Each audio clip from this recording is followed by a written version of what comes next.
오늘 너 죽고 나 죽자. 당장 주소 불러.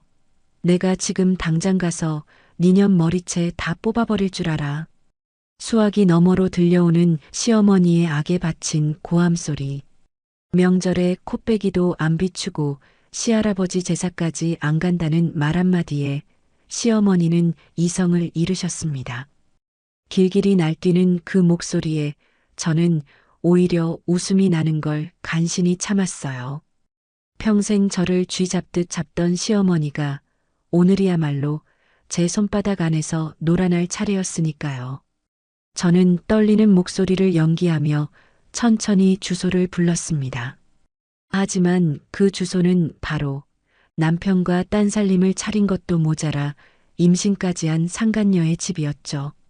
문을 열고 나온 건 며느리가 아니라 배가 남산만한 낯선 여자와 러닝셔츠 바람의 아들. 그 충격적인 삼자대면의 현장. 과연 그 집에서는 어떤 비명과 곡소리가 오갔을까요? 시작하기 전에 좋아요 버튼 꾹 눌러주세요. 여러분들 하루에 축복이 가득하길 기원합니다. 결혼이라는 게 도대체 뭘까요? 저는 지난 7년이라는 시간 동안 그 답을 찾으려고 무던히도 애를 썼던 것 같아요. 사랑해서 결혼했지만 살다 보니 사랑보다는 의리로 또 아이들을 키워야 한다는 책임감으로 버티는 게 결혼 생활인가 싶었거든요. 저는 남부럽지 않게 직장 생활도 잘하고 두 아이도 똑소리 나게 키우는 평범한 워킹맘이에요. 남편과는 불타는 사랑은 아니었어도 거친 세상을 함께 헤쳐나가는 전우애 같은 게 있다고 믿었죠. 우리는 맞벌이 부부로서 서로의 고충을 이해하고 가정을 지키는 파트너라고 생각했으니까요. 그런데 10년도 채우지 못한 결혼 6년 차가 되면서부터 제 믿음에 조금씩 금이 가기 시작하더라고요. 시작은 남편의 잦은 야근과 회식이었어요. 회사 일이 바빠졌다는 핑계로 밤늦게 들어오는 날이 많아지더니 급기야 주말까지 반납하고 밖으로 나돌기 시작했거든요. 처음에는 회사 일이 힘들어서 스트레스를 풀 곳이 필요한가 보다 하고 이해하려고 노력했어요. 가정을 위해 밖에서 고생하는 남편이 안쓰러워 보약까지 지어 먹이며 내조에 힘썼죠. 하지만 남편의 외출은 단순한 스트레스 해소가 아니었습니다. 어느 날부터인가 회사 조기 축구회에 가입했다며 주말 아침마다 새벽같이 일어나 나갈 채비를 하더라고요. 건강을 챙기겠다는 사람을 말릴 수도 없고 운동이라도 하면 활력이 생기겠지 싶어 그러라고 했어요.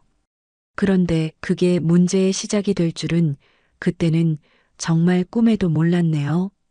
보통 조기 축구라고 하면 아침 일찍 나가서 공 좀 차고 점심때쯤이면 들어와서 쉬는 게 정상이잖아요. 그런데 남편은 해가 뜰 때 나가서 해가 다 지고 나서야 집에 들어오는 날이 반복됐어요. 하루 종일 축구만 하냐고 물어보면 회원들끼리 밥 먹고 사우나 가고 당구까지 치고 오느라 늦었다고 둘러대더라고요. 독박 육아에 지친 제가 주말만이라도 아이들과 좀 놀아주면 안 되냐고 사정을 해도 남편은 들은 척도 안 했어요. 오히려 사회생활을 하려면 인맥 관리가 중요하다며 저를 속 좁은 여자 취급하며 화를 내더라고요. 그때 알았어야 했어요. 이 결혼 생활의 균형이 이미 무너지고 있다는 걸요. 단순히 운동을 좋아하는 게 아니라 가정에서 도피하고 싶어 한다는 걸 눈치챘어야 했는데 저는 너무 어리석게도 남편을 믿었던 거죠. 어느 화창한 주말 아침이었어요. 아이들이 아빠랑 놀이공원에 가고 싶다고 일주일 내내 노래를 불렀거든요. 저는 남편이 나가기 전에 아이들 핑계를 대서라도 붙잡아 보려고 했어요. 남편은 거울 앞에 서서 운동복 매무새를 다듬느라 정신이 없더라고요. 저는 아이들 아침밥을 챙겨주다 말고 남편에게 다가가 조심스럽게 말을 꺼냈습니다. 여보, 오늘 애들이 놀이공원 가고 싶다고 난리인데 축구 좀 일찍 끝내고 오면 안 돼? 남편은 제 말이 끝나기도 전에 인상을 팍 쓰며 거울 속에 자신에게만 집중한 채 대꾸했습니다. 야, 너는 내가 일주일 내내 회사에서 시달리다가 주말에 겨우 숨 좀 쉬겠다는데 그게 그렇게 꼴보기 싫으냐? 그리고 축구 끝나고 회식 있어. 일찍 못 와. 저는 섭섭한 마음에 울컥했지만 아이들이 보고 있어서 꾹 참고 다시 한번 좋게 타이르듯 말했습니다. 누가 가지 말래? 애들이 아빠랑 놀고 싶어 하니까 점심때까지만 들어오라는 거지. 당신 지난주에도 하루 종일 없었잖아. 남편은 신경질적으로 향수를 뿌리며 저를 노려보더군요. 운동하러 간다는 사람이 진한 향수 냄새를 풍기는 게 순간 묘하게 거슬렸어요. 아, 진짜 숨 막혀서 못 살겠네. 내가 밖에서 놀아? 다 인맥 쌓고 사회생활하는 거야. 잔소리 좀 그만해. 남편은 현관문을 쾅 닫고 나가버렸고 저는 멍하니 닫힌 문만 바라보고 서 있었어요. 아이들은 아빠가 화를 내며 나가니까 겁을 먹었는지 밥 먹던 숟가락을 내려놓고 제 눈치만 보고 있더라고요. 그 모습을 보는데 가슴 한구석이 꽉 막힌 것처럼 답답하고 서러워서 눈물이 핑 돌았어요. 제가 남편에게 바라는 건 큰 게 아닌데 그저 따뜻한 말 한마디, 아이들과 잠깐이라도 눈을 맞추며 웃어주는 아빠의 모습, 그거 하나였거든요. 그저 그거 하나면 됐는데 남편은 저와 아이들을 귀찮은 존재로 여기며 밖으로만 나돌았죠. 그날 밤도 남편은 자정이 다 되어서야 들어왔어요. 운동을 하고 왔다면서 얼굴은 뽀얗고 옷에서는 섬유 유연제 냄새와 섞인 낯선 향기가 났죠. 그런데 남편은 콧노래까지 흥얼거리며 기분이 아주 좋아 보이더라고요. 소파에 앉아 TV를 보고 있던 제가 쳐다보자 남편은 흠칫 놀라며 괜히 헛기침을 했어요. 앉았어? 피곤하다며 먼저 자지. 남편은 제 시선을 피하며 황급히 방으로 들어가려고 했어요. 저는 그 뒷모습을 보며 물었죠. 운동했다면서 땀 냄새가 하나도 안 나네? 사우나 다녀왔어? 남편은 방문을 열다 말고 멈칫하더니 과장된 몸짓으로 어깨를 으쓱해 보이더군요. 회원들이랑 땀 빼고 왔지. 아, 개운하다. 나 피곤해서 먼저 잘게. 남편은 도망치듯 방으로 들어가 문을 닫아버렸어요. 그 순간 제 머릿속에서 경고등이 켜지는 것 같은 느낌이 들었어요. 여자의 직감이라는 게 참 무서운 거라더니 저에게도 그런 순간이 찾아온 거죠. 생각해보면 이상한 점이 한두 가지가 아니었어요. 축구 회비라며 받아가는 돈이 점점 늘어났고 새 옷을 사달라고 조르기도 했어요. 운동복이 아니라 평상복을 챙겨서 나가는 날도 있었고요. 그때는 갈아입을 옷이라고 생각해서 별 의심 없이 챙겨줬는데 지금 생각해보면 참 바보 같았죠. 남편이 잠든 후 저는 조용히 안방 문을 열고 들어갔어요. 침대에 누워 코까지 골며 자는 남편을 보는데 왠지 모를 낯설음이 느껴지더라고요. 이 사람이 내가 알던 그 성실하고 가정적인 남자가 맞나 싶은 생각이 들었죠. 남편이 벗어둔 옷가지들을 정리하려고 집어들었는데 바지 주머니에서 뭔가 바스락거리는 소리가 나더라고요. 꺼내보니 꼬깃꼬깃 구겨진 영수증 한 장이 나오더군요. 편의점 영수증이었는데 품목을 확인한 저는 제 눈을 의심했어요. 초코우유 2개, 여성용 스타킹 1개. 순간 머리를 한 대 얻어맞은 것처럼 멍해지더라고요. 남편은 단 걸 싫어해서 초코우유는 입에도 대지 않는 사람이거든요. 게다가 축구하러 간 사람이 여성용 스타킹을 살 이유가 도대체 뭐가 있겠어요? 손이 부들부들 떨려오고 심장이 터질 것처럼 쿵쾅거렸어요. 단순히 오해일 수도 있다고, 누군가 부탁해서 사다 준 걸 수도 있다고 애써 부정해 보려 했지만 불길한 예감은 지워지지 않았습니다. 저는 잠든 남편의 얼굴을 내려다보며 물었죠. 당신 지금 도대체 무슨 짓을 하고 다니는 거야? 물론 대답 없는 질문이었지만 제 마음속에서는 이미 의심의 싹이 트기 시작했어요. 얼마나 손이 떨렸는지 모르겠어요. 믿었던 도끼에 발등 찍힌다는 말이 딱 제 꼴이었으니까요. 저는 영수증을 다시 주머니에 넣어두고 거실로 나왔습니다. 어두운 거실 소파에 앉아 한참을 멍하니 있었죠. 드라마에서나 보던 현실이 저에게 막상 닥치니까 눈물도 안 나오더라고요. 분노 때문인지 허탈함 때문인지 아니면 이 모든 상황이 믿기지 않아서인지 가슴만 답답해져 왔어요. 결혼이라는 게 이런 건가요? 서로 믿고 의지하며 평생을 함께하기로 약속해놓고 이렇게 쉽게 한눈을 팔아도 되는 건가요? 저는 그날 밤 한숨도 자지 못하고 뜬 눈으로 밤을 지새웠습니다. 아침이 밝아올 때쯤 저는 결심했어요. 이대로 바보처럼 당하고만 있지는 않겠다고요. 진실이 무엇인지 내 눈으로 똑똑히 확인하고 말겠다고 다짐했죠. 남편이 정말 딴짓을 하고 있는 거라면 저는 절대로 용서하지 않을 생각이었어요. 제 인생은 제가 지켜야 하니까요. 남편이 깨어나 화장실에 가는 소리가 들렸어요. 저는 아무 일도 없었던 것처럼 아침상을 차리기 시작했죠. 속에서는 천불이 났지만 겉으로는 평온한 척 연기를 해야 했으니까요. 남편은 부스스한 얼굴로 나와 식탁에 앉으며 물 한 잔을 달라고 했고 저는 물컵을 건네주며 남편의 표정을 살폈죠. 어제와 다를 바 없는 뻔뻔하고 태연한 얼굴이었어요. 그 얼굴을 보는데 구역질이 날 것 같았지만 꾹 참았습니다. 어제 축구는 재미있었어? 스타킹 신은 여자분들도 같이 공 차나 봐?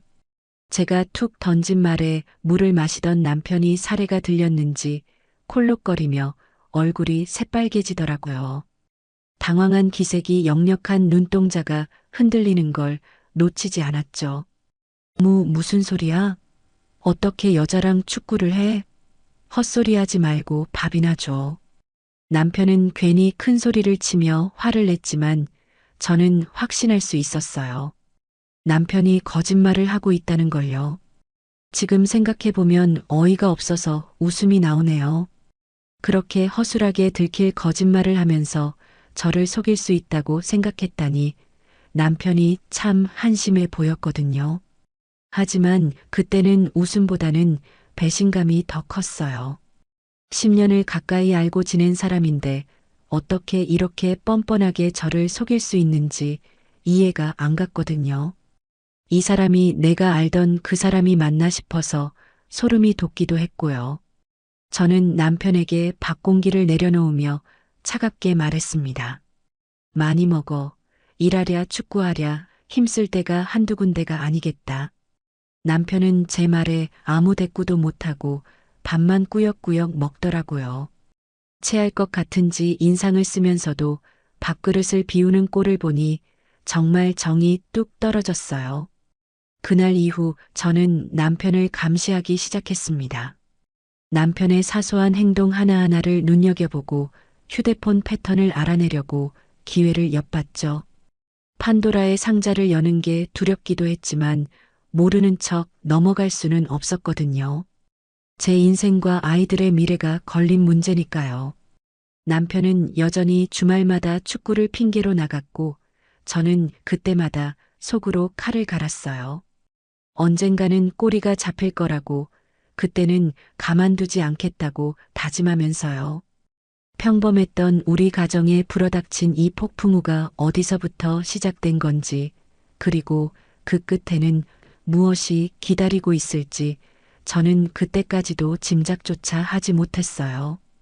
그저 남편의 수상한 외출이 제발 잠깐의 방황이기를 바라는 마음 한구석에 미련이 남아 있었을 뿐이죠.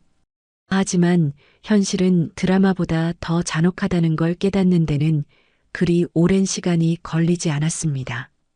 남편의 행동이 수상하다고 느낀 그날 이후 제 모든 신경은 남편을 향해 곤두서 있었어요. 마치 사냥감을 노리는 맹수처럼 남편의 일거수일투족을 감시하기 시작했거든요. 그러던 어느 날 남편의 차에 아들 짐을 가지러 내려갔다가 조수석 문을 여는 순간 등골이 서늘해지는 기분을 느꼈습니다. 평소라면 반듯하게 세워져 있어야 할 조수석 시트가 뒤로 젖혀져 있었거든요.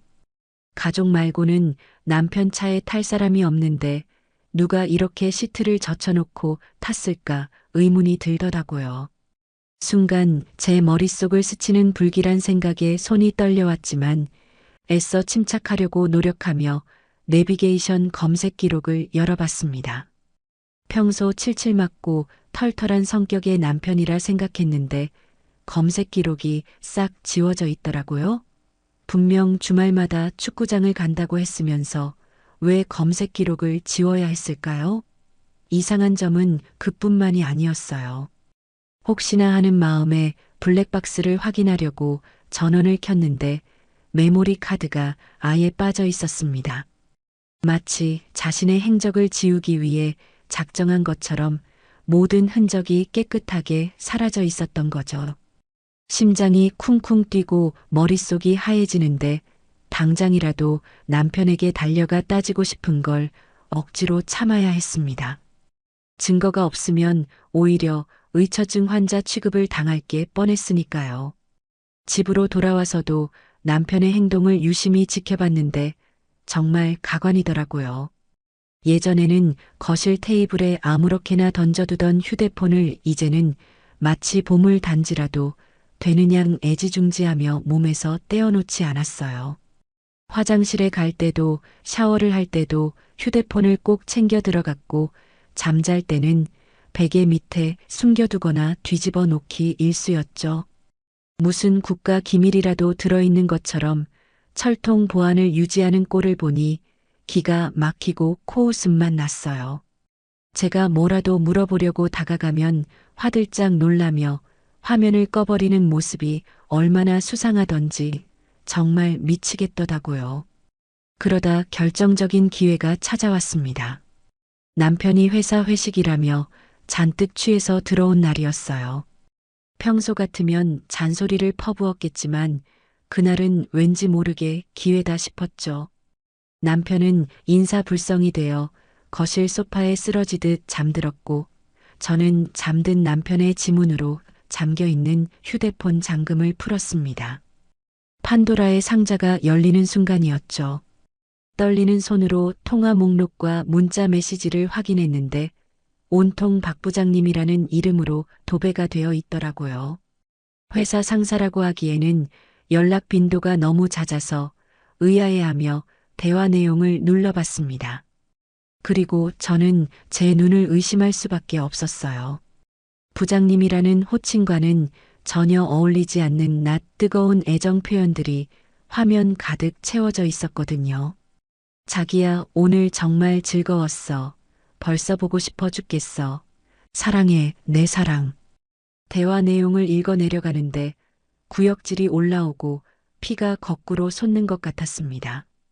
남편이 상간녀의 이름을 회사 사람인 척 철저하게 위장해 저장해 두었다는 사실을 알게 되었을 때 느꼈던 그 배신감은 말로 다 표현할 수가 없네요.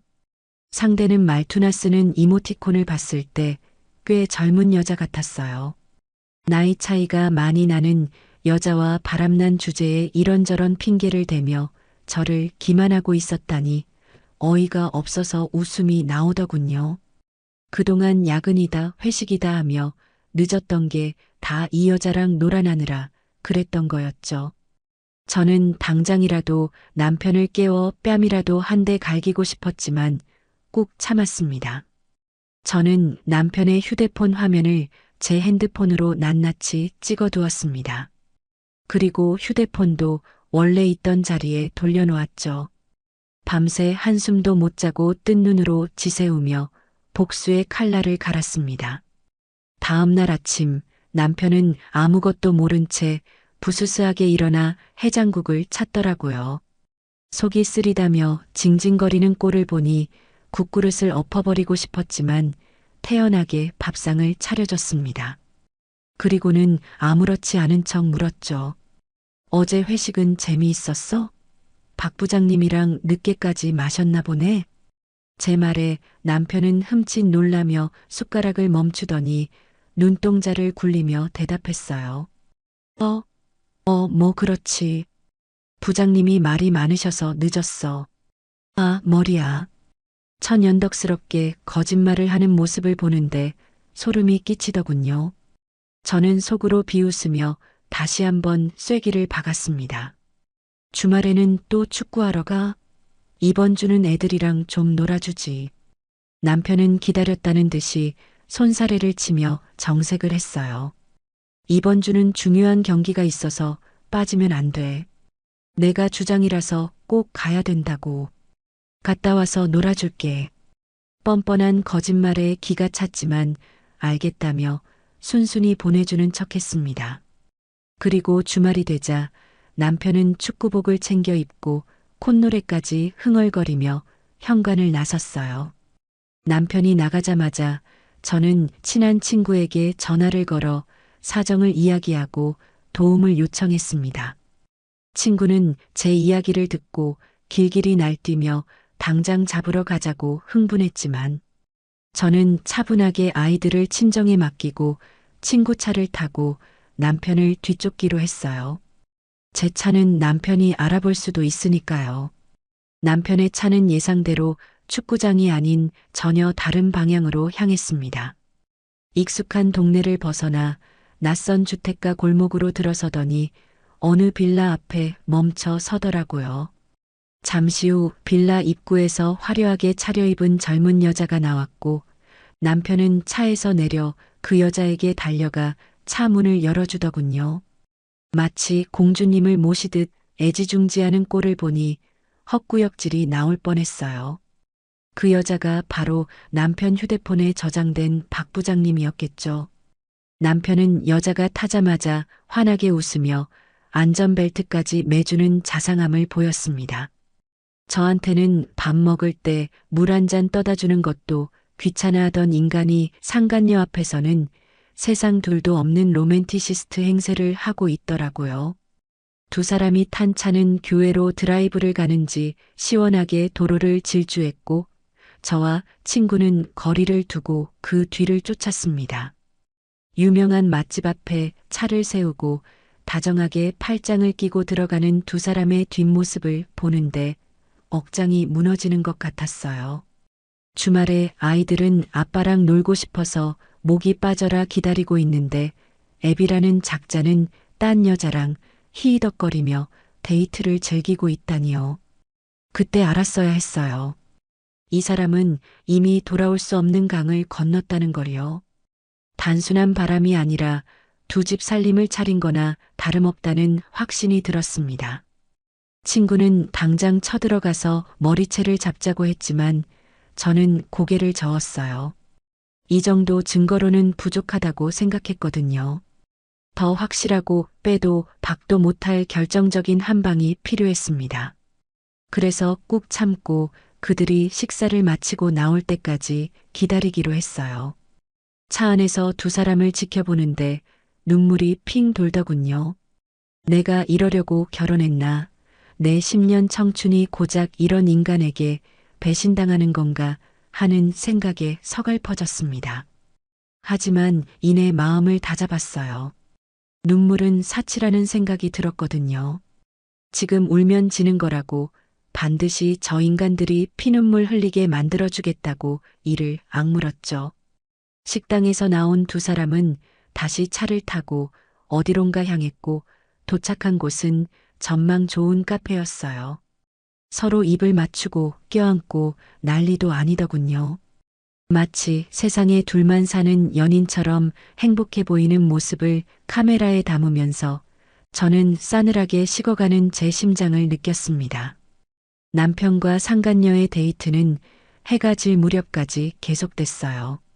차 안에서 친구랑 빵 쪼가리로 배를 채우며 그 둘을 지켜보는데 속에서 천불이 나더라고요. 친구는 옆에서 저 미친 것들이 쌍으로 아주 지랄을 떤다며 거친 욕설을 뱉어댔지만 저는 오히려 차분해졌어요. 이제 분노를 넘어선 어떤 경지에 도달한 기분이었거든요. 저녁 식사까지 마치고 나온 두 사람은 마치 신혼부부처럼 다정하게 팔짱을 끼고 차에 올랐습니다. 도착한 곳은 교외의 한적한 모텔촌이었어요. 설마 했는데 정말 숙박업소로 들어가는 걸 보고 나니 헛웃음이 나오더라고요. 결혼기념일에도 피곤하다며 집에만 처박혀 있던 인간이 딴 여자랑은 저렇게 정력적으로 돌아다니다니 기가 막혔죠. 친구 차 안에서 둘이 모텔 주차장으로 들어가는 모습, 차에서 내려 서로 껴안으며 건물 안으로 들어가는 장면까지 낱낱이 카메라에 담았어요. 손이 떨려서 제대로 찍히고 있는 건지 확인하며 셔터를 눌러대는데 심장이 터질 것 같았지만 꾹 참았어요. 이게 바로 제가 원하던 결정적인 한 방이었으니까요. 증거는 충분했어요. 이제 더 이상 볼 것도 없었죠. 친구는 당장 쳐들어가서 머리끄덩이를 잡고 난장을 피우자고 했지만 저는 고개를 저었어요. 여기서 감정적으로 폭발해버리면 저만 우스운 꼴이 되고 말 테니까요. 오히려 더 냉정하게, 더 잔인하게 밟아줘야 한다고 생각했습니다. 그래서 친구에게 이제 그만 가자고 했어요. 집에 돌아와서 아이들을 재우고 거실 소파에 앉아 남편을 기다렸습니다. 시계 바늘이 자정을 넘어가는데도 남편은 들어올 생각을 안 하더군요. 새벽 2시가 되어서야 현관문 도어록 소리가 들렸어요. 남편은 술에 취한 척 비틀거리며 들어왔지만 제 눈에는 그게 다 연기라는 게 보였죠. 현관 센서 등이 켜지자 남편의 얼굴에 당황한 기색이 역력하더라고요. 제가 안 자고 거실에 앉아 있으니까 놀란 눈치였어요. 앉았어? 왜 불 끄고 앉아 있어? 귀신인 줄 알았네. 남편은 짐짓 태연한 척하며 방으로 들어가려고 했어요. 저는 싸늘하게 식은 목소리로 남편을 불러 세웠습니다. 좀 앉아봐. 할 말이 있어. 남편은 멈칫하더니 피곤하다는 핑계를 대며 대화를 회피하려고 했어요. 나 오늘 너무 힘들어서 내일 얘기하자. 축구하고 뒤풀이까지 하느라 죽겠어. 축구 같은 소리 하고 있네. 속으로 코웃음을 치며 저는 휴대폰을 집어들었어요. 쓸데없는 말 집어치우고 앉으라니까? 제 목소리에 서린 냉기에 남편은 마지못해 소파 맞은편에 앉았어요. 하지만 여전히 건들거리는 태도로 짝다리를 짚고 앉아있는 꼴을 보니 우라가 치밀었죠. 저는 아무 말 없이 낮에 찍은 사진들을 남편 휴대폰으로 전송했어요. 카톡 알림음이 울리고 남편은 귀찮다는 듯이 휴대폰을 확인했습니다. 그리고 잠시 후 남편의 표정이 사색이 되어 굳어지는 걸 생생하게 목격했죠. 모텔 앞에서 상간녀와 껴안고 있는 사진, 식당에서 밥 먹여주는 사진, 차 안에서 뽀뽀하는 사진들이 줄줄이 화면에 떴을 테니까요. 남편은 휴대폰을 떨어뜨릴 듯이 손을 떨며 저를 쳐다봤어요. 동공이 심하게 흔들리고 입술이 파르르 떨리는 게 아주 볼만하더군요. 이게 뭐야? 너 나 미행했어? 남편은 적반하장으로 소리를 지르며 벌떡 일어났어요. 자기가 바람 피운 건 생각도 안 하고 감히 뒷조사를 했다며 저를 몰아세우기 시작했죠. 그 뻔뻔함에 어이가 없어서 헛웃음이 터졌어요. 미행? 그래 했어. 오죽하면 그랬겠니? 주말마다 축구하러 간다는 인간이 여자 끼고 모텔이나 들락거리는데 내가 가만히 있어야 돼? 저는 남편의 눈을 똑바로 쳐다보며 따져 물었어요. 그러자 남편은 당황했는지 횡설수설하며 말도 안 되는 변명을 늘어놓기 시작했죠. 아니, 그게 아니라 그냥 아는 동생이야. 오해하지 마. 그리고 이거 범죄야, 범죄. 왜 남의 뒤를 캐고 다녀? 아는 동생이랑 모텔을 가? 그리고 그 박 부장님이 이 여자야? 나이 차이도 한참 나는 20대 애랑 놀아나면서 회사 상사 핑계를 대. 제가 상간녀의 나이까지 언급하자 남편은 꿀먹은 벙어리가 되었어요. 더 이상 변명할 여지가 없다는 걸 깨달은 거겠죠. 남편은 털썩 주저앉아 머리를 감싸쥐었어요. 그러더니 갑자기 태도를 바꿔서 뻔뻔하게 나오더라고요. 그래, 만나는 여자 있어. 그게 뭐 어때서? 내가 너한테 못 해준 게 뭐 있어? 돈 벌어다 주고 애들 키우고 다 했잖아. 남자가 살다 보면 실수도 할 수 있는 거지. 그걸 꼭 이렇게 들춰내야 속이 시원해? 적반하장도 유분수지. 바람 피운 주제에 큰 소리치는 꼴을 보니 기가 막혀서 말이 안 나왔어요. 지가 못해준 게 뭐냐고 따지는데 정말 어이가 없더라고요. 실수?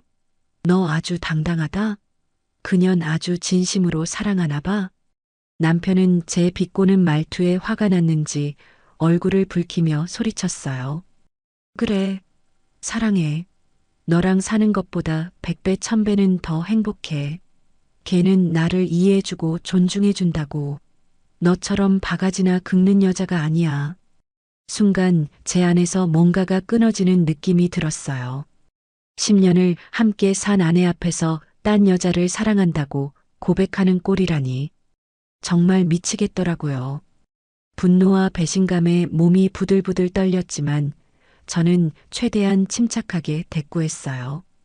그래, 그렇게 사랑하면 이혼해줄게. 대신 조건이 있어. 남편은 이혼이라는 말에 눈이 번쩍 뜨이는 것 같았어요. 하지만 제가 조건을 걸자 다시 경계하는 눈빛을 보였죠. 조건? 무슨 조건? 그 여자 데려와. 내 눈앞에서 삼자대면하고 확실하게 끝내자고. 어떤 년인지 얼굴이나 좀 보자. 제 말에 남편은 펄쩍 뛰며 결사반대를 외쳤어요. 안 돼. 절대 안 돼. 걔는 지금 안정이 필요한 상태란 말이야. 너 만나면 충격받아서 큰일 나. 안정이 필요하다니 그게 무슨 개소리인가 싶어서 쏘아붙였어요. 안정? 유부남하고 바람 피운 년이 무슨 안정이 필요해? 임신이라도 했니? 제가 툭 던진 말에 남편은 얼굴이 하얗게 질리며 아무 말도 못하더라고요. 그 반응을 보고 저는 직감했죠. 설마 했던 일이 현실이 되었다는 걸요. 설마 진짜 임신이라도 한 거야? 빨리 말해. 제 싸늘한 목소리에 남편은 고개를 푹 숙이며 기어들어가는 목소리로 대답했어요. 5개월 됐어. 그러니까 제발. 걔는 건드리지 마. 내가 다 잘못했어. 이혼만 해줘. 아이를 위해서라도 제발 부탁할게. 남편은 무릎까지 꿇고 빌기 시작했어요. 상간녀와 뱃속의 아이를 지키기 위해 저한테 애원하는 꼴을 보니 정말 비참하고 더러운 기분이 들었죠. 제 아이들은 아빠가 바람 피운 것도 모자라 딴 살림을 차리고 애까지 가졌다는 사실을 알면 얼마나 상처받을까요? 그런 생각은 눈곱만큼도 안 하고 오로지 상간녀 생각뿐인 남편이 증오스러웠어요. 그때 알았어야 했어요. 이 사람은 이미 인간이기를 포기했다는 걸요. 짐승만도 못한 놈이라는 걸요. 아이를 위해서? 누구 아이? 그년 뱃속에 있는 애? 우리 애들은 네 안중에도 없어? 네 자식들은 아빠 없는 애로 만들어도 되고 그년 자식만 중요한 거냐고. 저는 소리치며 남편의 멱살을 잡고 흔들었어요. 남편은 아무 말도 못하고 처분만 기다리는 죄인처럼 고개를 숙이고 있었죠. 하지만 저는 절대 쉽게 물러날 생각이 없었어요. 이대로 곱게 이혼해주면 저들만 행복하게 잘 먹고 잘 살 텐데 그 꼴은 죽어도 못 보겠더라고요. 그래서 저는 남편의 귀에 대고 나지막하게 속삭였습니다. 꿈깨. 절대 이혼 안 해줘. 네가 밖에서 낳아온 자식 평생 호적에 못 올리게 할 거야. 사생아로 살게 할 거라고. 어디 한번 끝까지 가보자. 제 말에 남편은 공포에 질린 눈으로 저를 쳐다봤어요. 마치 악마를 본 듯한 표정이었죠. 하지만 저는 그 표정이 꽤 마음에 들었어요. 이제 시작이었으니까요. 지옥이 어떤 곳인지 똑똑히 보여주겠다고 다짐하며 저는 싸늘하게 웃어 보였습니다. 남편은 덜덜 떨며 제 바짓가랑이를 붙잡고 매달렸지만 저는 가차없이 뿌리치고 방으로 들어와 문을 잠가버렸어요. 그날 밤 거실에서는 남편의 흐느끼는 소리가 들려왔지만 저는 눈 하나 깜짝하지 않고 침대에 누워 잠을 청했습니다.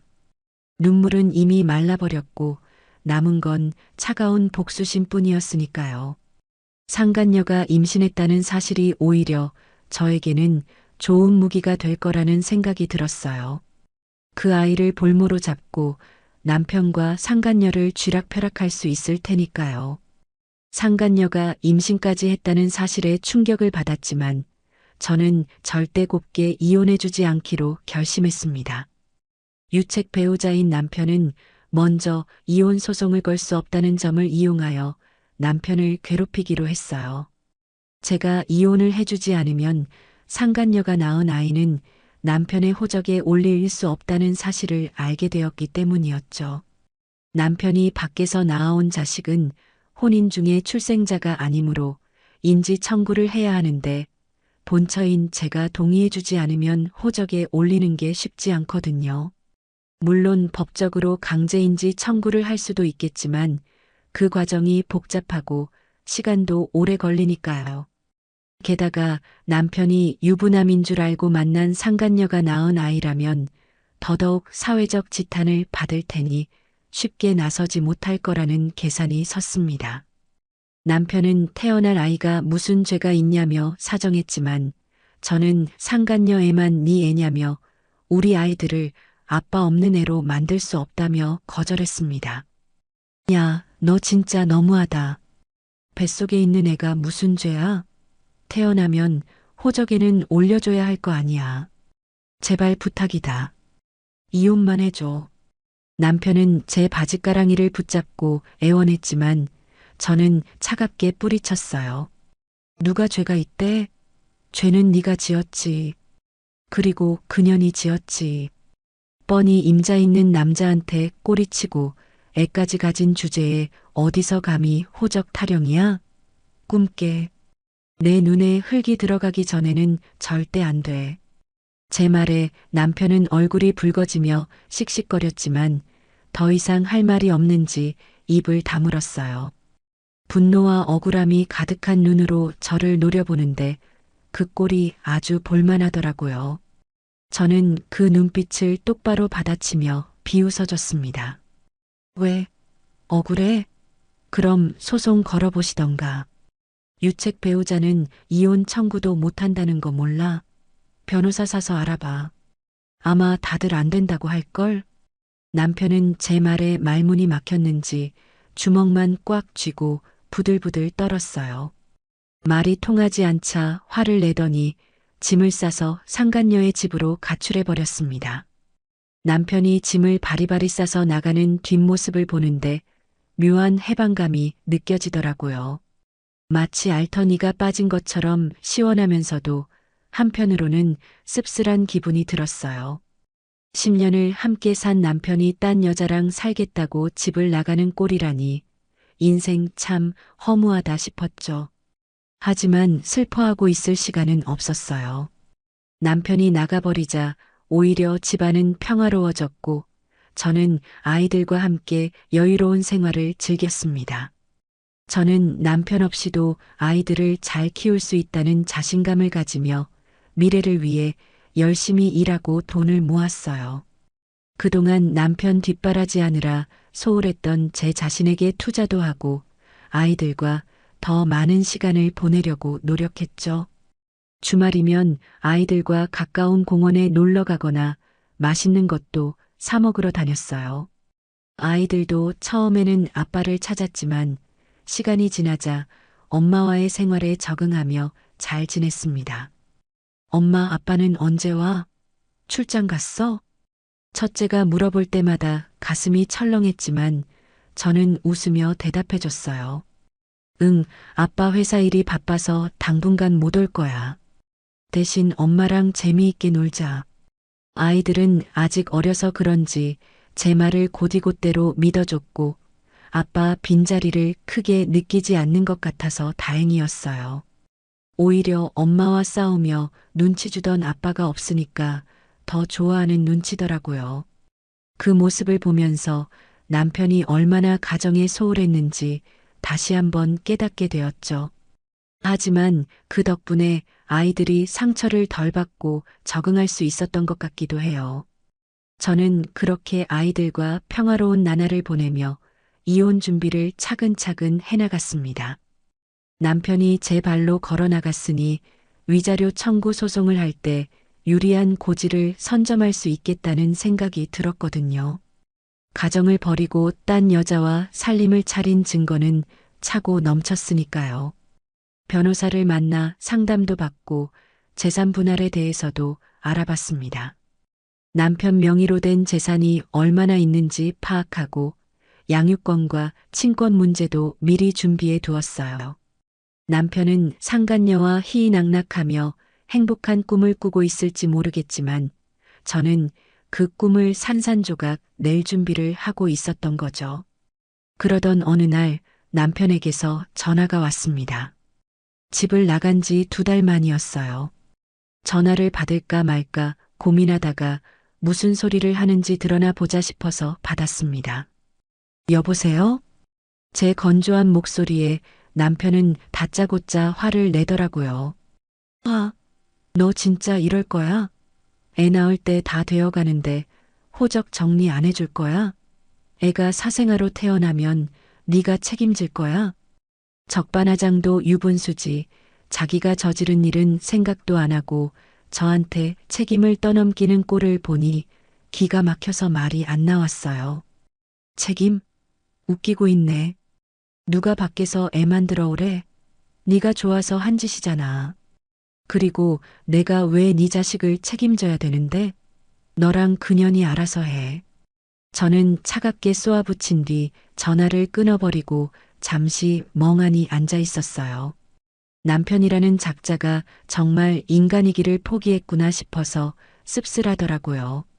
한때는 사랑해서 결혼했고 아이들의 아빠라고 믿었던 사람인데 어떻게 이렇게까지 바닥을 보일 수 있는지 이해가 안 갔습니다. 하지만 덕분에 미련은 완전히 사라졌어요. 이제 남은 건 오로지 저와 아이들의 행복뿐이라는 생각이 들었거든요. 저는 다시 마음을 다잡고 일상으로 돌아갔습니다.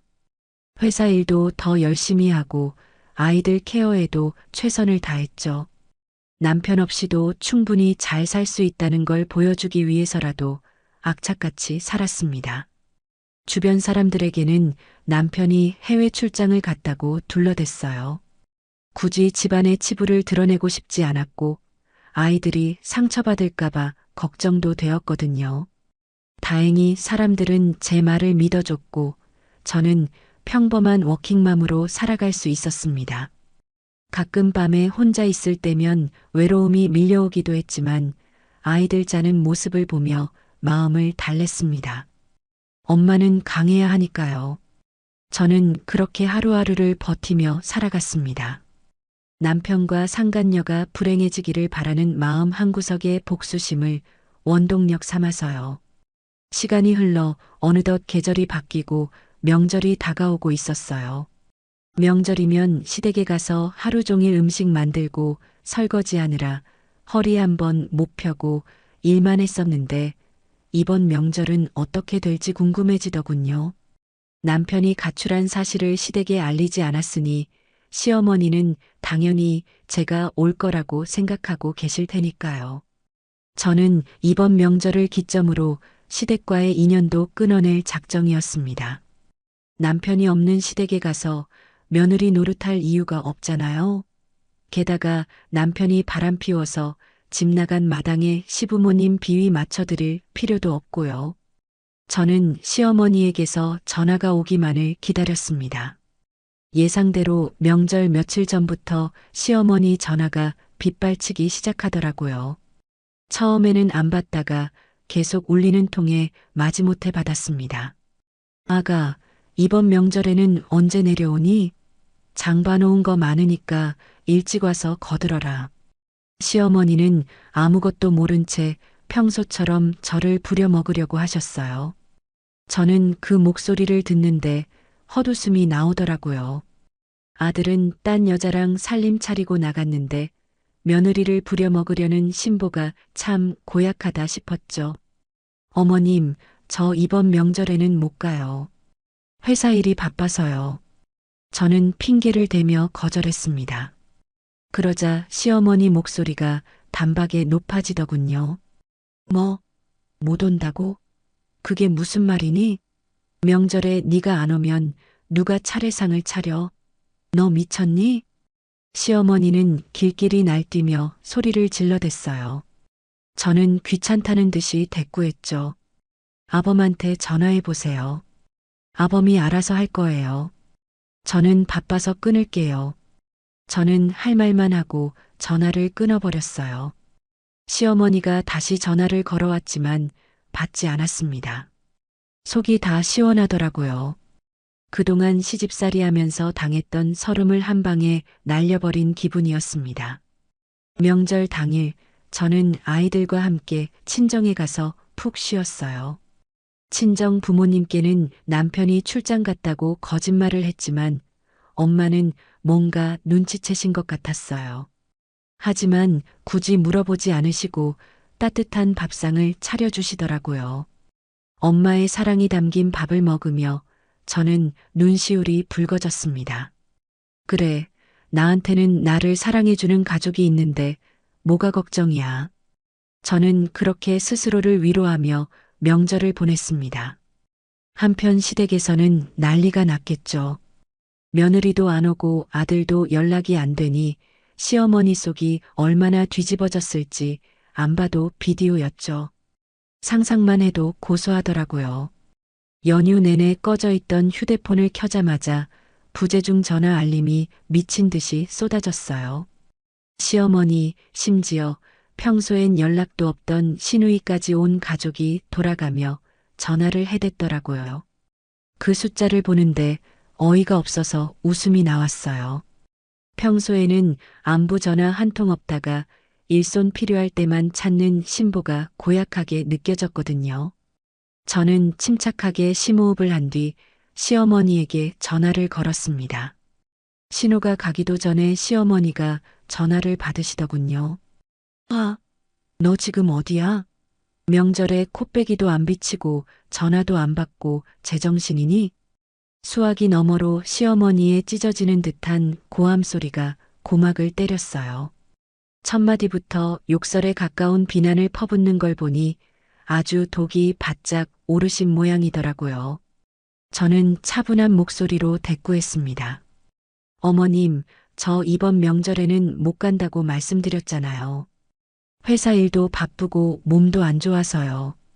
제 말에 시어머니는 더 길길이 날뛰셨어요. 몸이 안 좋아? 핑계 댈 걸 대야지. 조상님 볼 면목이 없다. 명절은 그렇다 쳐도 일주일 뒤에 네 시할아버지 제사인 건 알지? 명절에 못다한 며느리돌이 그날 와서 해라. 그날은 무조건 내려와. 안 오면 진짜 가만 안 둔다. 기가 막히더라고요. 아들은 딴 여자랑 살림 차리고 나갔는데 며느리는 와서 제사상을 차리라니.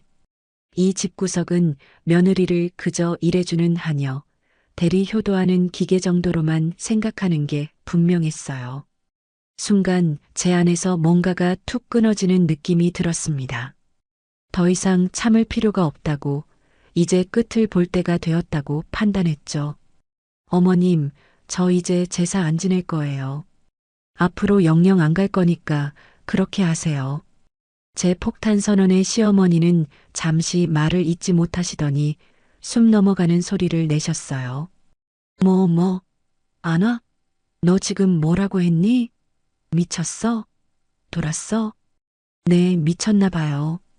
남편은 집 나가서 딴 여자랑 살림 차렸는데 며느리는 시댁 가서 전 부치고 있으라니 그게 미친 짓 아니고 뭐예요? 저 그 짓 이제 안 해요. 제가 쏘아붙이자 시어머니는 충격을 받으셨는지 한동안 아무 말도 없으셨어요. 그러다 겨우 정신을 차리셨는지 떨리는 목소리로 되물으셨죠. 집을 나가? 딴 여자? 그게 무슨 소리냐? 우리 아들이 바람을 피웠다는 거야? 네, 아주 젊고 예쁜 여자랑 딴 살림 차리셨어요. 아들이 효자라더니 그런 건 비밀로 했나 보네요. 저는 비꼬듯 말하며 시어머니의 속을 긁어댔어요.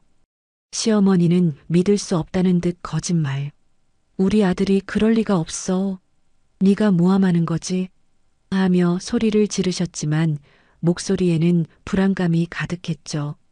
자식 믿는 부모 마음이야 이해하지만 무조건 며느리 탓으로 돌리는 태도는 여전하시더군요. 모함인지 아닌지는 직접 확인해 보세요. 아드님 지금 어디서 뭐하고 사는지 궁금하지 않으세요? 제가 주소 알려드릴 테니까 가보시던가요. 저는 시어머니의 반응을 즐기며 짐짓 여유를 부렸어요. 시어머니는 분이 풀리지 않는지 씩씩거리며 소리치셨죠. 너 거기 꼼짝 말고 있어. 내가 당장 서울로 올라갈 테니까. 니년이 우리 아들을 잡으려고 작정을 했구나. 오늘 너 죽고 나 죽자. 시어머니는 당장이라도 짐 싸들고 상경하실 기세였어요. 다혈질의 행동파인 시어머니라면 충분히 그러고도 남을 분이었죠. 저는 오히려 잘 됐다고 생각했어요. 제 손 안 대고 코 풀 수 있는 절호의 기회였으니까요.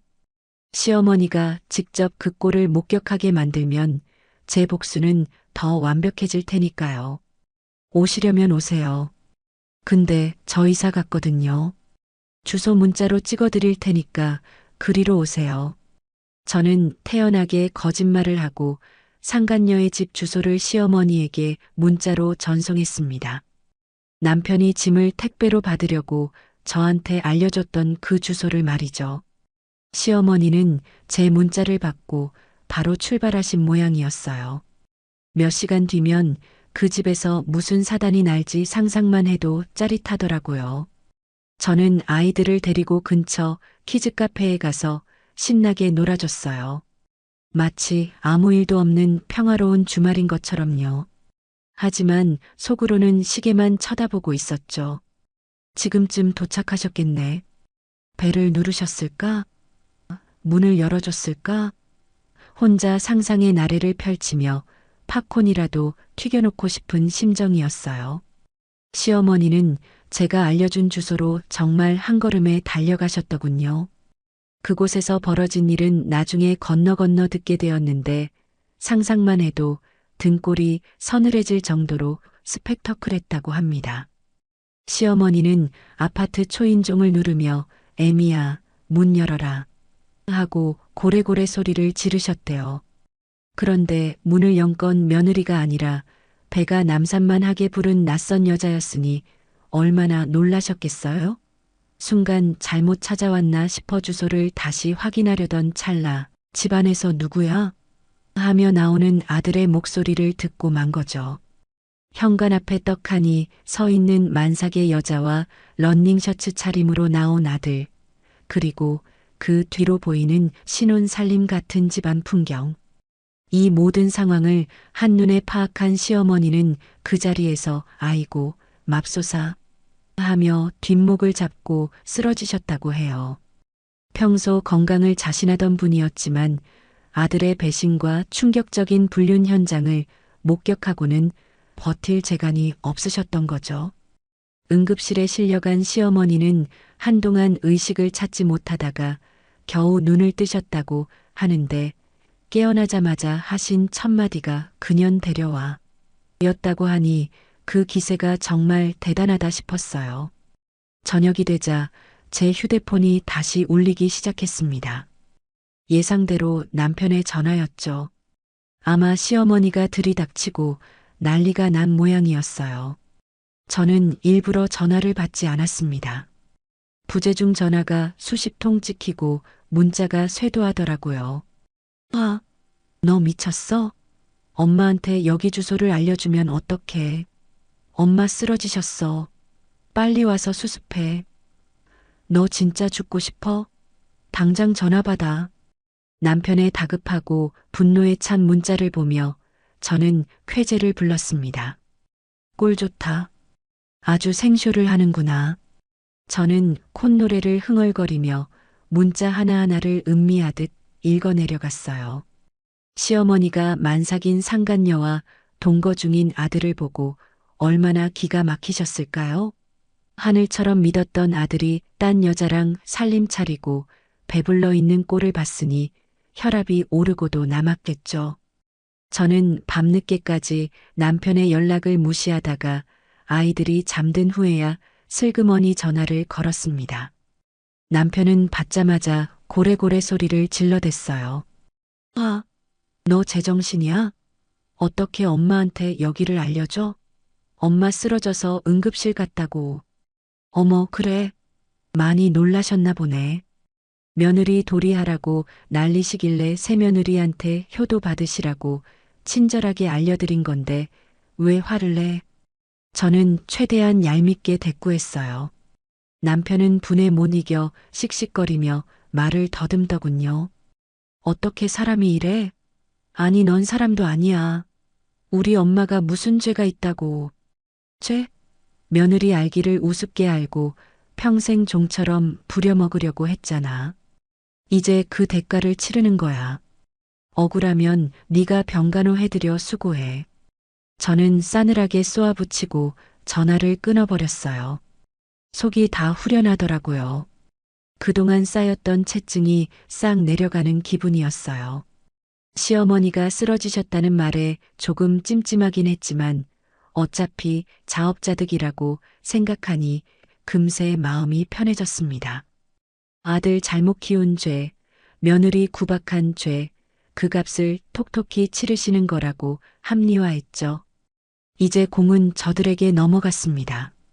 시어머니는 아들의 배신에 치를 떨 것이고 상간녀는 시어머니의 등살에 시달리게 될 테니까요.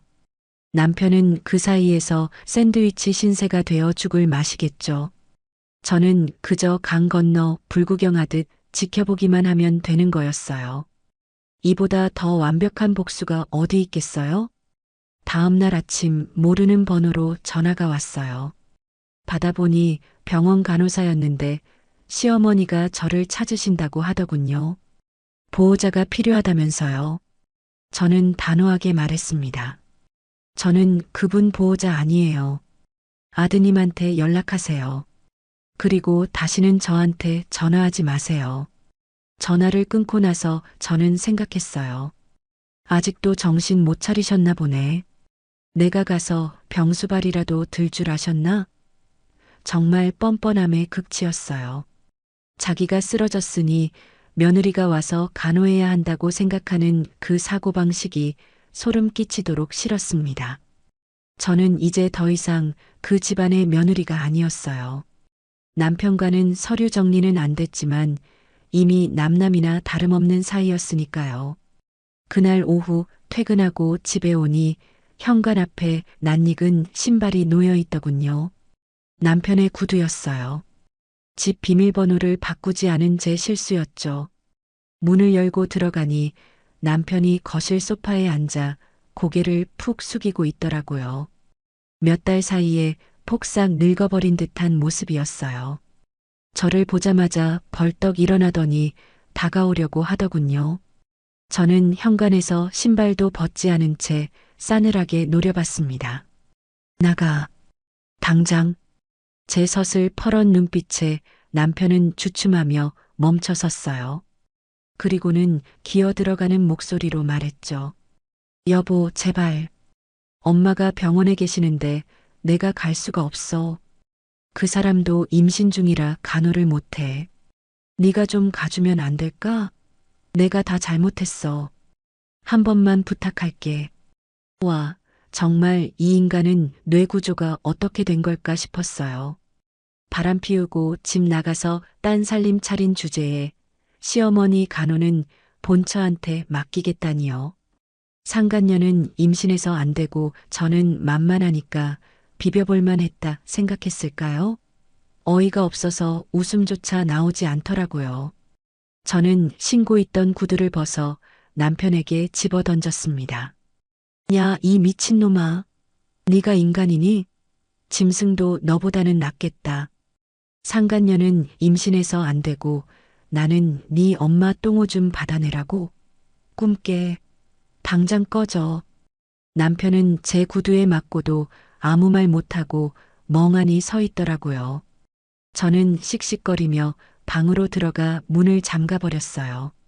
밖에서 남편이 문을 두드리며 애원했지만 들은 척도 안 했습니다. 결국 남편은 포기하고 돌아갔는지 잠잠해지더군요. 저는 침대에 누워 천장을 바라보며 생각했어요. 그래, 끝까지 가보자. 누가 이기나 해보자고. 눈물이 날 것 같았지만 꾹 참았습니다. 약해지면 지는 거라고 스스로를 다독였죠. 이제 저에게 남은 건 도끼뿐이었으니까요. 이 지옥 같은 싸움에서 승리하기 위해서라도 저는 더 독해져야 했습니다. 그리고 반드시 보란 듯이 성공해서 저들을 비웃어 주리라 다짐했습니다. 독박 간병을 하게 된 남편은 저에게 전화를 걸어 생떼를 쓰기 시작했습니다. 어제 집까지 찾아와 문전박대를 당하고도 정신을 못 차렸는지 전화기 너머로 들려오는 목소리는 아주 가관이었어요. 야, 너 진짜 너무한 거 아니냐? 엄마가 위독하다는데 어떻게 한 번을 안 와봐? 사람이 도리가 있지.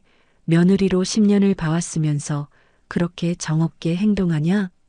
남편은 자기 잘못은 쏙 빼놓고 저를 천하의 불효 며느리로 몰아가며 비난을 퍼부어댔어요. 저는 그 뻔뻔함에 치가 떨렸지만 침착하게 대꾸해줬습니다. 며느리? 나 며느리 관둔 지 오랜데? 그리고 위독하면 네가 지극정성으로 모시면 되잖아. 왜 엄한 사람한테 화풀이야? 내가 회사도 못 가고 병원에 매달려 있는 거 안 보여? 너는 시간 많잖아. 와서 밤에만이라도 좀 봐달라고. 회사 핑계를 대는 꼴을 보니 기가 차서 헛웃음이 나오더라고요. 딴 살림 차릴 시간은 있고 어머니 간병할 시간은 없는 걸까요? 내가 왜 네 엄마 병수발을 들어? 그리고 그 잘난 네 세컨녀는 뭐하니? 며느리 노릇하고 싶어서 안달난 거 아니었어? 이참에 점수 좀 따라고 해. 제가 상간녀 이야기를 꺼내자 남편은 말문이 막혔는지 씩씩거리기만 하더군요. 상간녀가 병원에 오면 시어머니가 가만히 계시겠어요? 링거 줄이라도 뽑아서 던질 기세일 텐데 감히 데려올 엄두도 못 내고 있는 거겠죠. 저는 남편의 답답한 속을 긁어주며 전화를 끊어버렸어요. 수십 통의 부재중 전화가 찍히는 걸 보며 저는 차가운 미소를 지었습니다. 이제 시작일 뿐이라고. 당신들이 겪을 고통은 내 지난 10년의 세월에 비하면 아무것도 아니라고 속으로 되뇌면서요. 다음 날 모르는 번호로 전화가 와서 받아보니 시어머니였어요. 정신이 좀 드셨는지 쩌렁쩌렁한 목소리는 아니었지만 여전히 가시가 돋친 말투였죠. 저는 심호흡을 한 번 하고 전화를 받았습니다. 여보세요. 너 일부러 그랬지? 나 엿먹으라고 그 주소 알려준 거지? 시어머니는 대뜸 따져 물으셨어요. 반성이나 사과는커녕 저를 원망하는 목소리에 헛웃음이 나오더라고요. 자기가 아들 단속 못한 건 생각 안 하고 며느리 탓만 하는 그 못된 신보는 죽어서도 못 고칠 것 같았어요. 일부러라니요? 며느리 돌이 운운하시길래 새 며느리 있는 곳 알려드린 것뿐이에요. 가서 보시니까 어떠세요? 아드님이 아주 능력 좋던데요? 젊은 여자랑 살림도 차리고 애까지 만들고. 제 비아냥거림에 시어머니는 분해서 숨을 헐떡거리셨어요. 아, 너 말 다 했냐? 남자가 살다 보면 실수할 수도 있는 거지. 그걸 가지고 시애미를 사지로 몰아넣어? 네가 그러고도 사람이야? 남자가 실수할 수도 있다니요? 귀를 의심했어요. 아들이 바람 피워서 딴 살림 차린 게 고작 실수라니 며느리 가슴에 대못 박은 건 생각도 안 하고 아들 감싸기에 급급한 모습에 오만 정이 다 떨어지더라고요. 실수요? 1년 넘게 두 집 살림하고 애까지 만든 게 실수면 저도 실수로 시어머니 고려장 좀 지내도 되겠네요? 이 건방진 년이 너 당장 병원으로 튀어와. 와서 무릎 꿇고 빌어. 시어머니는 여전히 상황 파악이 안 되시는지 호통을 치셨어요. 저는 더 이상 이 사람들을 상대할 가치가 없다고 느꼈습니다. 대화가 통하는 사람들이 아니었으니까요. 어머님, 꿈 깨세요. 저 이제 그 집 며느리 아니에요. 아드님이랑 이혼할 거니까 두 분이서 천년만년 행복하게 사세요. 아, 그새 며느리랑 손주도 같이요. 이혼? 누가 이혼을 해줘? 너 절대 이혼 못해. 우리 집 귀신 되기 전에는 못 나간다. 시어머니는 악을 쓰며 이혼은 절대 안 된다고 소리치셨어요. 아마 이혼하면 재산 분할이다 위자료다 해서 아들 재산 뺏길까봐 저러시는 거겠죠. 그 속이 뻔히 보여서 더 역겨웠어요. 저는 차갑게 대꾸했습니다. 네, 그럼 소송할게요. 아드님 불륜 증거 차고 넘치니까 법원에서 봅시다. 그리고 다신 전화하지 마세요. 차단할 거니까. 저는 시어머니가 뭐라 더 소리치려는 찰나에 전화를 끊어버렸어요. 그리고 바로 수신 차단을 해버렸죠. 전화를 끊고 나니 손이 부들부들 떨리더라고요. 분노 때문인지 아니면 그동안 참아왔던 서름이 터져서인지 가슴이 먹먹해졌어요. 하지만 이내 마음을 다잡았습니다. 여기서 약해지면 안 된다고 저들에게 보란 듯이 잘 사는 모습을 보여줘야 한다고 다짐했죠. 며칠 뒤 남편에게서 다시 연락이 왔어요. 이번에는 문자가 아니라 카카오톡으로 장문의 메시지를 보냈더군요. 내용을 읽어보니 가관이었어요. 시어머니가 퇴원하셨는데 거동이 불편하셔서 당분간 우리 집에서 모셔야겠다는 통보였죠. 상간년의 집은 좁고 불편해서 안 된다나 뭐라나. 정말 끝까지 이기적이고 뻔뻔한 인간들이었어요. 저는 답장도 하지 않고 무시해버렸습니다. 집 비밀번호는 이미 바꿔버린 지 오래였으니까요. 퇴근하고 집에 오니 현관문 앞에 시어머니와 남편이 짐 보따리를 들고 서 있더라고요. 비밀번호가 바뀌어서 못 들어가고 복도에서 기다리고 있었던 모양이에요. 저를 보자마자 시어머니는 지팡이를 휘두르며 소리치셨어요. 아, 문 안 열고 뭐해? 시애미 밖에 세워두고 잘하는 짓이다. 남편은 옆에서 눈치를 보며 쭈뼛거리고 있었고요. 저는 기가 막혀서 팔짱을 끼고 그들을 내려다봤습니다. 여기가 어디라고 오셨어요? 남의 집에. 남의 집? 이게 왜 남의 집이야? 내 아들 명의로 된 집인데. 시어머니는 당당하게 소유권을 주장하셨어요. 하지만 이 집은 결혼할 때 친정에서 보태준 돈과 제가 모은 돈, 그리고 대출까지 끼고 산 공동 명의의 집이었거든요. 남편 지분은 쥐꼬리만큼밖에 없는데 시어머니는 그걸 모르시는 모양이었어요. 어머님, 이 집 제 명의도 있거든요. 그리고 아드님이 유책 배우자라 이혼하면 이 집 제가 가질 확률이 높아요. 그러니까 남의 집 앞에서 행패 부리지 말고 가세요. 뭐, 유책 배우자?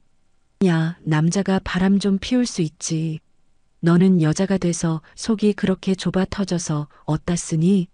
칠거지약이 뭔지 몰라. 시어머니는 조선시대에서 타임머신이라도 타고 오셨는지 칠거지약을 운운하며 저를 비난하셨어요. 시대착오적인 발언에 대꾸할 가치도 못 느꼈죠. 지금이 조선시대예요? 그리고 칠거지약은 어머님, 아드님이 저지른 거죠. 간통에 처자식 버리고 가출해. 안 그래요? 제가 조목조목 따지자 시어머니는 말문이 막히셨는지 씩씩거리며 남편을 때리기 시작하셨어요. 이 화상아, 네가 처신을 똑바로 못해서 이 사단이 난 거 아니냐? 어휴, 내가 널 어떻게 키웠는데. 남편은 시어머니의 매질을 피하며 저에게 애원하는 눈빛을 보냈어요. 제발 문 좀 열어달라는 신호였죠. 하지만 저는 눈 하나 깜짝하지 않았습니다. 오히려 경찰에 신고하겠다고 휴대폰을 꺼내 들었어요. 당장 안 가시면 주거 침입으로 경찰 부를 거예요. 동네 창피하기 싫으면 조용히 가세요. 경찰이라는 말에 시어머니는 흠칫 놀라시더군요. 체면을 중요하게 생각하시는 분이라 경찰이 오는 꼴은 못 보게 쓰셨나 봐요. 결국 시어머니는 두고 보자. 니녀는 천벌을 받을 거다. 하고 저주를 퍼부으며 남편의 부축을 받고 돌아가셨어요. 엘리베이터가 닫히는 순간까지 저를 노려보는 시어머니의 눈빛은 섬뜩했지만 저는 오히려 후련했습니다. 이제 정말 끝이구나. 더 이상 저 사람들에게 휘둘릴 일은 없겠구나 하는 안도감이 들었거든요. 집에 들어와 현관문을 잠그고 나니 다리가 풀려서 주저앉고 말았어요. 긴장이 풀리면서 눈물이 왈칵 쏟아지더라고요. 하지만 슬픔의 눈물이 아니었어요. 지독했던 굴레에서 벗어났다는 해방감, 그리고 내 자신을 지켜냈다는 뿌듯함에서 나오는 눈물이었죠. 저는 거울 속에 제 자신을 보며 말해줬어요. 잘했어. 정말 잘했어. 너는 잘못한 거 하나도 없어. 그날 밤 저는 오랜만에 두 다리 뻗고 편안하게 잠들 수 있었습니다. 악몽도 꾸지 않고 말이죠. 다음 날 아침 남편에게서 문자가 와 있었어요. 시어머니를 모시고 결국 상간녀의 집으로 갔다는 내용이었죠. 좁은 집에서 만삭의 상간녀와 거동 불편한 시어머니, 그리고 우유부단한 남편이 함께 살게 되었다니. 생각만 해도 지옥도가 펼쳐지는 것 같았어요. 시어머니 성격에 상간녀를 가만두실 리 없고 젊은 애 또한 만만치 않은 성격이니 그 집안 꼴이 아주 볼만하겠죠? 저는 그 문자를 보고 피식 웃으며 삭제 버튼을 눌렀습니다. 이제 그들의 불행은 저의 행복이 될 테니까요. 시어머니가 퇴원하고 상간녀의 집으로 들어간 지 며칠이 지났을까요? 남편에게서 쉴 새 없이 전화가 걸려오기 시작했어요. 처음에는 무시하다가 너무 끈질기게 울려대는 통에 마지못해 받았죠. 수화기 너머로 들려오는 남편의 목소리는 완전히 풀이 죽어 있었어요. 여보, 제발, 나 좀 살려줘. 다짜고짜 살려달라니 이게 무슨 뚱딴지 같은 소리인가 싶었지만 짐작 가는 바가 있었죠. 시어머니와 상간녀 사이에서 새우등이 터지고 있는 게 분명했으니까요. 왜? 네 사랑하는 상간녀랑 오순도순 잘 살고 있는 거 아니었어? 어머니까지 모시고 효도하고 좋겠네. 제가 빈정거리자 남편은 한숨을 푹 쉬며 하소연을 시작했어요. 말도 마. 엄마가 하루 종일 잔소리하고 얘는 임신해서 예민하다고 난리치고. 나 진짜 미치겠어. 네가 와서 엄마 좀 모셔가면 안 될까? 내가 다 잘못했어. 제발 한 번만 도와줘. 기가 막히더라고요. 자기가 저지른 불륜의 대가를 치르라고 판을 깔아줬더니 이제 와서 못 견디겠다고 징징거리는 꼴이라니. 저는 차갑게 쏘아붙였습니다. 싫어. 내가 왜? 네가 좋아서 선택한 길이잖아. 그년이랑 살고 싶어서 나랑 애들 버리고 나간 거 아니었어? 그럼 책임을 져야지. 왜 엄한 사람한테 떠넘겨? 아니, 지수가 뱃속에 애가 있어서 힘들어한단 말이야. 엄마 병수발까지 어떻게 해? 네가 좀 봐주면 안 돼? 나중에 내가 다 보상할게. 보상? 그깟 돈 몇 푼으로 제 상처가 치유될 거라고 생각하는 그 천박한 사고방식에 치가 떨렸어요. 저는 단호하게 거절했습니다. 보상 같은 소리 하고 있네. 네가 가진 전 재산을 다 줘도 내 상처는 못 씻어. 그리고 상간녀가 힘들던 말던 내 알 바 아니야. 오히려 꼴 좋다. 남의 눈에 피눈물 나게 했으면 그 정도는 감수해야지. 남편은 제 말에 아무 대꾸도 못하고 여보, 제발 하며 애원만 하더군요. 그 비굴한 목소리를 듣는데 통쾌하면서도 한편으로는 씁쓸했어요. 한때는 가장이라고 믿고 의지했던 사람이 이렇게까지 바닥을 보이다니. 저는 더 이상 들을 가치도 없다고 느껴 전화를 끊어버렸어요. 며칠 뒤 퇴근하고 집에 오는데 아파트 입구에서 낯익은 얼굴이 보였어요. 남편이었죠. 몰골이 말이 아니더라고요. 수염은 덥수룩하고 마치 노숙자 같은 행색으로 저를 기다리고 있었어요. 저를 보자마자 다가오더니 덥석 제 손을 잡으려고 하더군요. 저는 기겁하며 손을 뿌리쳤습니다. 이게 무슨 짓이야? 당장 안 비켜? 여보, 나 좀 들여보내줘. 며칠만 재워줘. 그 집에서는 도저히 못 살겠어. 엄마랑 지수랑 매일 싸우고 나보고 죽으라고 난리야. 나 좀 살려줘. 남편은 울먹이며 사정했어요. 시어머니와 상간녀의 고부 갈등이 얼마나 심각한지 안 봐도 비디오였죠. 하지만 저는 눈 하나 깜짝하지 않았습니다. 이건 다 자업자득이니까요. 못 살아? 그럼 나가서 죽던지. 왜 나한테 와서 징징거려? 너랑 그년이 좋아서 살림 차린 거잖아. 감당 못할 거면 시작을 말았어야지. 저는 매몰차게 말하고 아파트로 들어가려 했어요. 그러자 남편이 제 앞을 가로막으며 무릎을 꿇더군요. 지나가는 사람들이 쳐다보는 것도 아랑곳하지 않고 말이죠. 내가 잘못했어. 다시는 안 그럴게. 지수랑 헤어질게. 엄마도 요양원에 모실게. 제발 한 번만 용서해줘. 애들 봐서라도. 애들 핑계를 대는 꼴을 보니 꼭지가 돌더라고요. 아이들을 버리고 나간 주제에 이제 와서 아이들을 들먹이다니. 저는 신고 있던 하이힐 굽으로 남편의 정강이를 걷어차 버렸습니다. 남편은 악 하고 비명을 지르며 나뒹굴었어요. 야, 이 쓰레기야.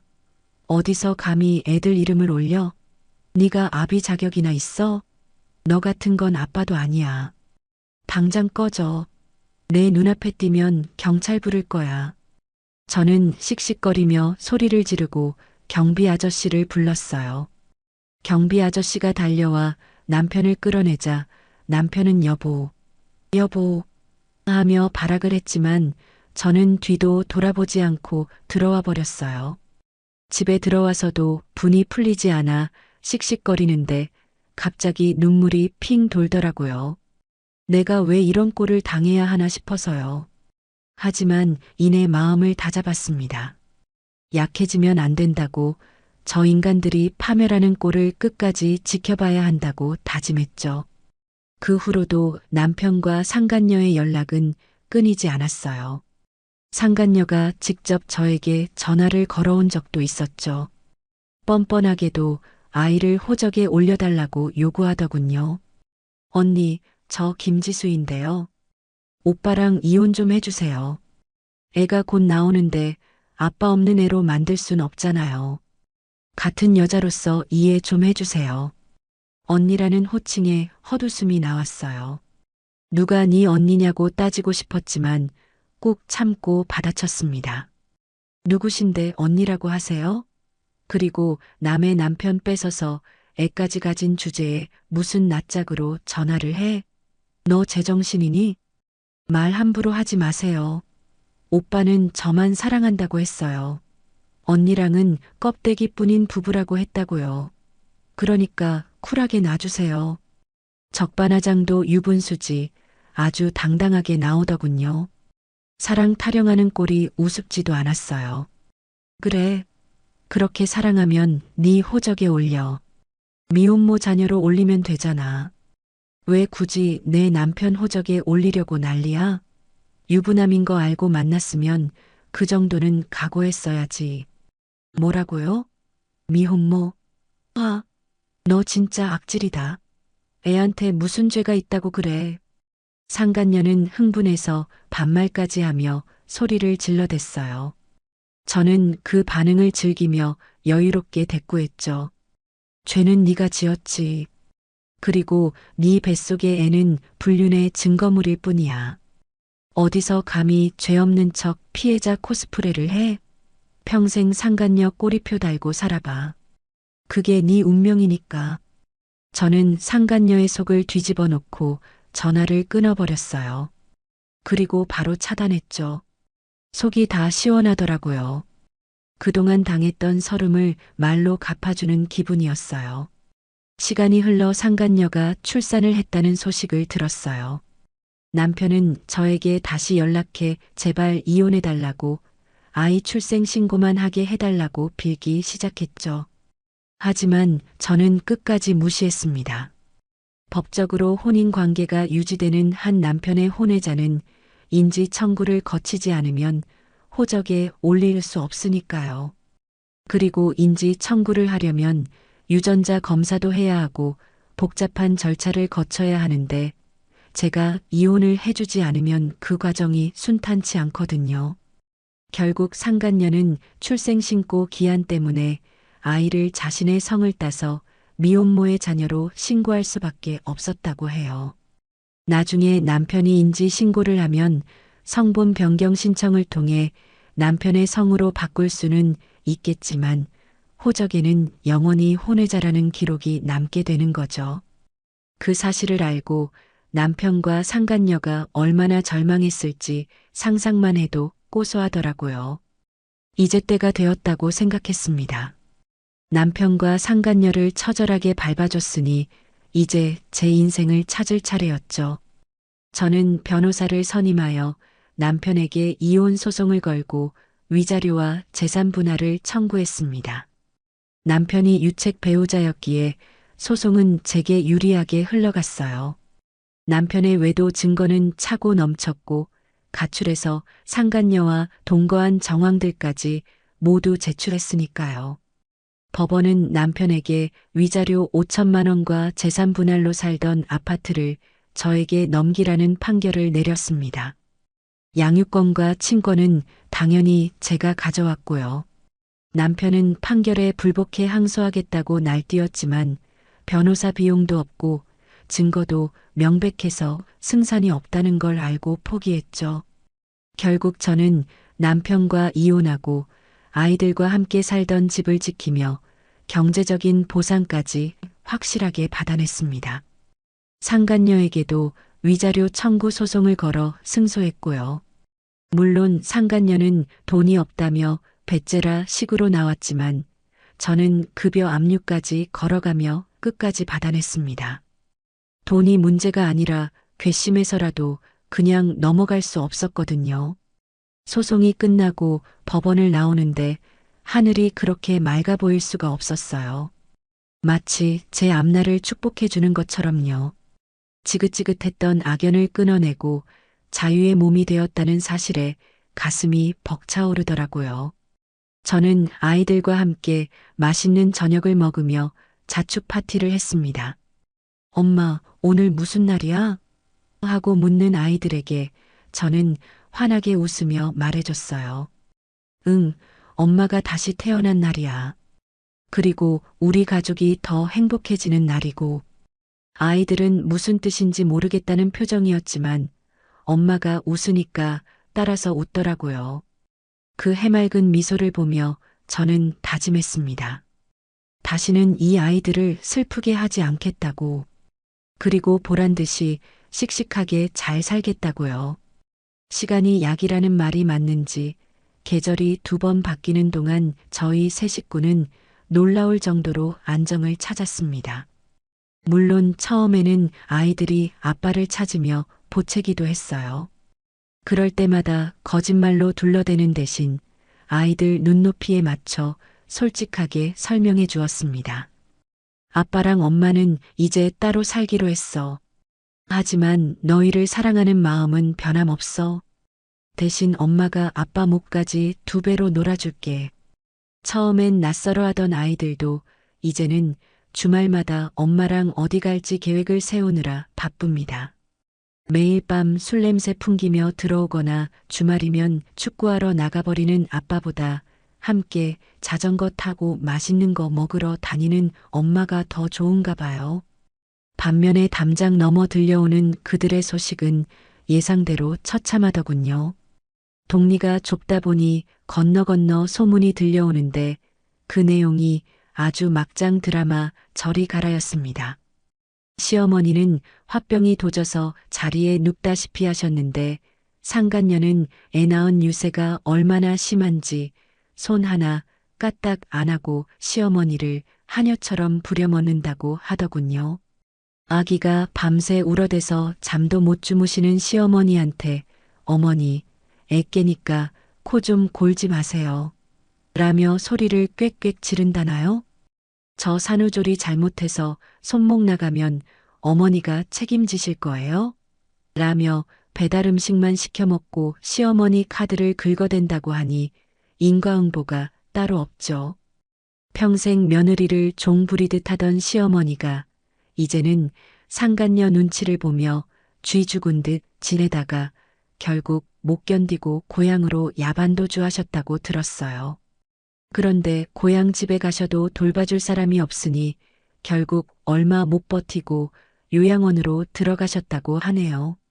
그토록 아끼던 아들에게 효도 한번 받지 못하고 며느리한테 쫓겨나 차디찬 요양원 신세가 되었으니 그 심정이 오죽하겠어요. 게다가 그토록 자랑스러워하던 아들은 월급 압류에 위자료 대출 갚느라 허리가 휠 지경이라 매일 술독에 빠져 산다고 합니다. 밤마다 아기 울음소리에 상간녀의 바가지 긁는 소리가 겹쳐서 집안이 아주 아수라장이라네요. 상간녀는 속아서 결혼했다. 돈도 없는 게 무슨 재혼이냐라며 이혼을 요구하고 있고 남편은 네가 꼬리쳐서 내 인생 망쳤다며 서로 탓하기 바쁘답니다. 경찰이 출동할 정도로 싸운다고 하니 사랑이라며 떠들썩하게 가정을 파탄낸 대가치고는 참 비참하죠. 그 이야기를 전해 듣는데 웃음이 나오기보다는 참 불쌍한 인생들이라는 생각이 들었어요. 사랑이라며 떠들썩하게 가정을 파탄냈으면 잘 살기라도 해야지 고작 저런 꼴을 보려고 그 난리를 쳤나 싶어서요. 어느 날 늦은 밤 모르는 번호로 전화가 와서 받았더니 익숙한 목소리가 들렸습니다. 술에 잔뜩 취한 전 남편이었죠. 차단했는데 다른 번호로 걸었더라고요. 여보, 나 너무 힘들다. 엄마는 요양원에 계시고 집구석은 지옥이고 너랑 살 때가 좋았는데 내가 미쳤었나 봐. 혀 꼬인 소리로 징징거리는 꼴을 보니 예전 같으면 마음이 약해졌을지도 모르겠어요. 하지만 지금은 그저 소음공해로밖에 안 들리더군요. 양육비나 제 날짜에 입금해. 밀리면 바로 압류 들어갈 거니까. 한 번만 더 전화하면 스토킹으로 신고한다. 저는 1초의 망설임도 없이 차갑게 쏘아붙이고 끊어버렸습니다. 전화를 끊고 나서 와인 한 잔을 따르며 생각했어요. 저 사람이 내가 10년을 함께 살았던 남자가 맞나? 내가 왜 저런 하찮은 인간 때문에 밤새 울고불고 했나 싶어서 헌웃음이 나더라고요. 이제 저에게 그는 분노의 대상조차 되지 못하는 그저 스쳐 지나간 불행한 과거의 조각일 뿐이었습니다. 저는 직장에서도 승승장구하고 있어요. 가정사가 정리되니 일에 더 집중할 수 있게 되었고 그 성과를 인정받아 팀장으로 승진까지 했거든요. 동료들은 제가 얼굴이 폈다며 무슨 좋은 일 있냐고 묻곤 해요. 그럴 때마다 저는 당당하게 말합니다. 네, 인생의 혹을 하나 떼어내니까 몸도 마음도 날아갈 것 같네요.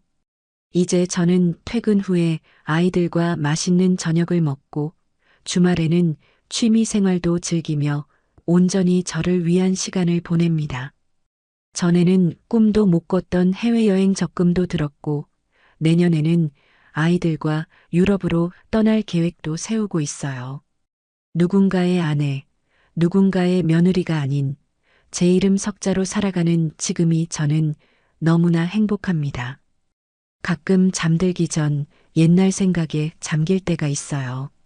만약 그때 남편의 외도를 모른 척하고 덮었다면 어땠을까요? 아마 저는 평생 의심과 불안 속에서 시들어갔겠죠. 아이들에게도 매일 싸우는 부모의 모습을 보여주며 정서적인 학대를 했을지도 몰라요. 용기를 내어 진실을 마주하고 과감하게 썩은 살을 도려낸 제 자신이 너무나 자랑스럽습니다. 비록 이혼녀라는 딱지가 붙었지만 그건 실패의 낙인이 아니라 제 인생을 지켜낸 훈장이라고 생각해요. 상처는 아물고 새살이 돋아나듯 저와 아이들은 더 단단해졌으니까요. 결혼이라는 게 뭘까요? 저는 오랫동안 그 답을 찾으려 헤맸지만 결국 정답은 없다는 걸 깨달았습니다. 하지만 한 가지 확실한 건 나 자신을 사랑하지 않고서는 그 누구와도 행복할 수 없다는 사실이에요. 남편을 위해, 시댁을 위해 나를 희생하는 게 미덕인 줄 알았지만 그건 착각이었습니다. 내가 행복해야 아이들도 행복하고 내 세상도 밝아진다는 걸 뼈저리게 느꼈습니다. 혹시 지금 이 순간에도 배우자의 배신이나 시댁의 갑질로 고통받고 계신 분들이 있다면 감히 말씀드리고 싶어요. 절대 참지 마세요. 당신은 소중한 사람입니다. 두려워하지 말고 당당하게 맞서 싸우세요. 긴 터널을 지나면 반드시 환한 빛이 기다리고 있습니다. 저처럼요. 제 인생의 이 막은 이제 막 시작되었습니다. 주인공은 바로 저이고 이 드라마의 결말은 무조건 해피엔딩일 겁니다. 그동안 제 긴 이야기를 들어주셔서 정말 감사합니다. 모두 행복하세요. 네, 오늘 들려드린 사연 어떠셨나요? 정말 드라마보다 더 드라마 같은 이야기였습니다. 믿었던 남편의 배신, 그리고 적반하장으로 나오는 시모의 태도에 듣는 내내 저도 주먹을 꽉 쥐게 되었는데요. 하지만 우리 사연자님 정말 대단하시죠? 그 지옥 같은 상황에서도 무너지지 않고 오히려 더 냉철하고 지혜롭게 자신의 인생을 되찾아가는 모습이 정말 감동적이었습니다. 특히 이혼녀라는 딱지는 실패의 낙인이 아니라 내 인생을 지켜낸 훈장이라는 마지막 말이 가슴에 깊이 남네요. 결국 최고의 복수는 그들보다 보란듯이 더 행복하게 잘 사는 것이라는 걸 사연자님께서 몸소 증명해 주신 것 같습니다. 혹시 지금 이 순간에도 비슷한 아픔으로 홀로 눈물 흘리고 계신 분이 있다면 오늘 사연이 작은 용기가 되었기를 바랍니다. 긴 터널 끝에는 반드시 환한 빛이 기다리고 있다는 사실 절대 잊지 마세요. 앞으로 펼쳐질 제2의 인생은 그 누구보다 찬란하게 빛나길 진심으로 응원하겠습니다. 그리고 아이들과 함께 만들어갈 행복한 추억들도 기대할게요. 사연자님께 응원의 댓글을 남겨주세요. 큰 위로가 돼줄 거예요. 오늘도 끝까지 함께 해주셔서 감사합니다.